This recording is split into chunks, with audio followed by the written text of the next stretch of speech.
नमस्कार। India debate में आप सबका स्वागत है। मैं हूं आशुतोष पाठक। आप मुझे आज स्टूडियो के बाहर, एक बड़ा स्टूडियो सजा हुआ है, आप देख रहे हैं, बड़ा पैनल हमारे साथ है। एडवोकेट घनश्याम उपाध्याय, हमारे पॉलिटिकल साथी अरुण कुमार जी, और एडवोकेट नीलेश ओझा, एडवोकेट अभिषेक मिश्रा। और पार्लियामेंट के बाहर हमने पार्लियामेंट लगा दिया है मुंबई में। देश की आर्थिक राजधानी मुंबई में हमने संसद लगा दिया है। और संसद क्यों लगाया है? संसद हमने इसलिए लगाया क्योंकि संसद चल नहीं है वैसे भी। हालांकि विषय तो आज बहुत महत्वपूर्ण था। श्रीमान पवन खेड़ा के खिलाफ एक नोटिस जाना चाहिए था, उस पर हल्की चर्चा करेंगे, क्योंकि श्रीमान पवन खेड़ा ने कहा है कि छोटा बंदर कब आएगा अंदर, और प्रधानमंत्री को मॉक किया है। इसकी आलोचना होनी चाहिए। आप एक कॉन्स्टिट्यूशनल पद पर बैठे व्यक्ति को बंदर कह करके संबोधित कर रहे हैं, ये किसी भी व्यंग्य की श्रेणी में भी नहीं आता है। लेकिन खैर, उस पर बात कभी और। आज का मुद्दा इसलिए गंभीर है क्योंकि 2 दिन पहले पार्लियामेंट में अब तो पूर्व हो गए, दिल्ली हाई कोर्ट के निवर्तमान जस्टिस यशवंत वर्मा के खिलाफ जो इन्वेस्टिगेशन है, उसकी इंक्वायरी रिपोर्ट टेबल कर दी गई।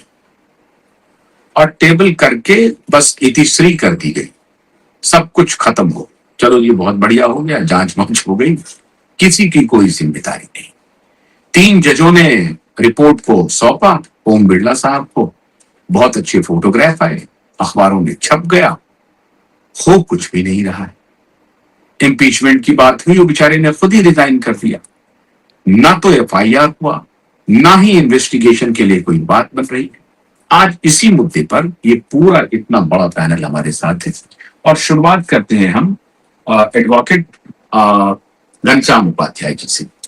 घनश्याम जी, ये जो संसद में टेबल किया गया है, इसका क्या औचित्य है, कितना महत्व है इसका? देखिए, महत्व इसका इस तरह समझ लीजिए कि जो पहली बात तो ये कोई नई बात नहीं हुई। जब इन हाउस कमेटी का रिपोर्ट आया हुआ था, उसमें भी यही बात कही गई थी, उनके खिलाफ फाइंडिंग दी गई थी। और वो भी जो इंक्वायरी हुआ था, उसको सिटिंग जज ने, हाईकोर्ट के जज ने उसको इंक्वायरी को कंडक्ट किया था, और उसमें यशवंत वर्मा को बाकायदे हियरिंग दी गई थी, उनसे पूछताछ की गई थी, उसका जवाब मांगा गया था। उसके बाद रिपोर्ट सबमिट की गई और चीफ जस्टिस ऑफ इंडिया ने इस रिपोर्ट को फॉरवर्ड किया, पार्लियामेंट को फॉरवर्ड किया था। तो ये जो अभी उसके बाद लोकसभा देखिए क्या होता है, वो तो इन हाउस प्रोसीजर था, सुप्रीम कोर्ट का अपना खुद का था। ये जो रिपोर्ट सबमिट हुई है, ये जजेज इंक्वायरी एक्ट के अंतर्गत हुई है। लोकसभा के स्पीकर ने एक पैनल बनाया था, कमेटी बनाई थी, उसमें भी 2 जजेज थे और एक सीनियर वकील थे, उनका नाम उसमें है सब। और उन्होंने भी इंक्वायरी अपने लेवल से किया। मतलब एक जैसे हमारे कंसेप्ट है एक लॉ में कनकरेंट फाइंडिंग, जैसे हमारे होता है कोई फैसला होता है, नीचे कोर्ट होता है, फिर उसका अपील होता है, अपील में एक फैसला कंफर्म होता है, उसको हम कनकरेंट फाइंडिंग बोलते हैं। तो यहाँ पे इसको आप कनकरेंट फाइंडिंग बोल सकते हो।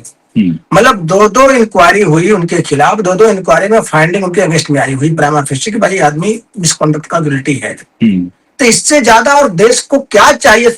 इन्वेस्टिगेटिंग एजेंसी को, सरकार को, सुप्रीम कोर्ट को क्या चाहिए? कोई ये सवाल नहीं पूछा कि एफआईआर अब क्यों नहीं हो रहा है? नहीं, क्या सीबीआई, क्या ईडी, इन्फोर्समेंट डायरेक्टरेट सिर्फ इस आधार पे कि अब तो पार्लियामेंट के द्वारा, मतलब ओम बिरला के द्वारा जो कॉन्स्टिट्यूट किया गया था कमेटी, उनके द्वारा, और इन हाउस कमेटी, इन लोगों के फाइंडिंग्स में पता चल गया है कि ये गिल्टी पाए गए, तो क्या ये दोनों एजेंसी सुओ मोटो कुछ कर सकती है, या डरी हुई है कि भाई हाई कोर्ट के जज हैं, पार्लियामेंट में मुद्दा चल रहा है, हम कैसे जाकर के सुओ लेंगे? देखिए, कानून में ऐसा कोई प्रावधान नहीं है। ऑन द कॉन्ट्री, कानून उनको ऊपर ड्यूटी है उनकी, उनकी ड्यूटी बनती है। अगर नहीं करते हैं तो कानून वो अपराधी बनते हैं।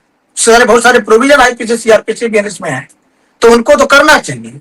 उनकी सबसे महत्वपूर्ण ड्यूटी है। बता दूं आपको, एक बार सरकार कुछ करे, आम जनता कुछ करे, नहीं करे, तुम इन्वेस्टिगेटिंग एजेंसी, तुम्हारे संज्ञान में बात लाई गई है, प्रीमियर इंस्टीट्यूट हो, करेक्ट, तुमको सुओ मोटो करना चाहिए। और जहां तक सवाल है कि कोई डर का, देखिए एक उसमें लीगल हर्डल था जब वो सिटिंग जज थे, तो के वीरा स्वामी का जजमेंट सुप्रीम कोर्ट का है, जहां पे गाइडलाइंस दी गई है, सुप्रीम कोर्ट ने एक अपने लिए कवच बना लिया है हायर जुडिशरी के लिए कि भाई कोई भी एफआईआर सिटिंग जज के खिलाफ अगर चीफ जस्टिस ऑफ इंडिया की परमिशन के नहीं होगा।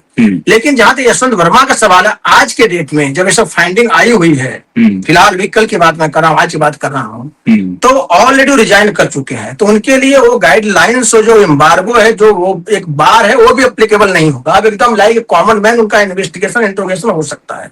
और आप ये देखिए, विडंबना देखिए कि चलो सब कुछ हुआ, लेकिन रिजल्ट क्या हुआ बता दूं आपको। अल्टीमेट रिजल्ट क्या हुआ, वो आदमी पनिश किया गया उसको।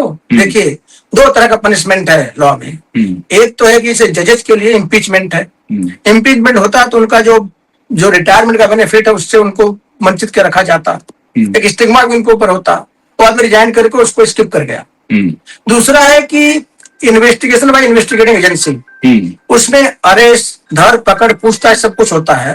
और इस केस को आप यशवंत वर्मा तक मत देखिए। आप इन्वेस्टिगेशन अगर होगा, prime investigating agency custodial interrogation करेगी, सब कुछ निकालेगी, तो पैसा इतना आया था, कहां से आया था, इसमें और कौन कौन लोग इसमें इन्वॉल्व हैं, समझा करिए। अगर जुडिशियल, अगर हाई कोर्ट जज के घर से पैसा मिला हुआ है, कल्पना करिए कितने मैटर में उसने क्या लफड़े के साथ अन्याय हुआ होगा, कितनों के साथ कत्लेआम हुआ होगा मैटर का, उसके कितनों का इसमें भाग्य बदला होगा, कितनों का घर परिवार लूट गया होगा, बहुत कुछ हुआ होगा, बहुत कुछ हुआ। और इसमें कितनी बड़ी हस्तियां इसमें शामिल। देखिए, इस तरह लेवल का जब करप्शन होता है, कोई सिंगल आदमी इन्वॉल्व नहीं होता है।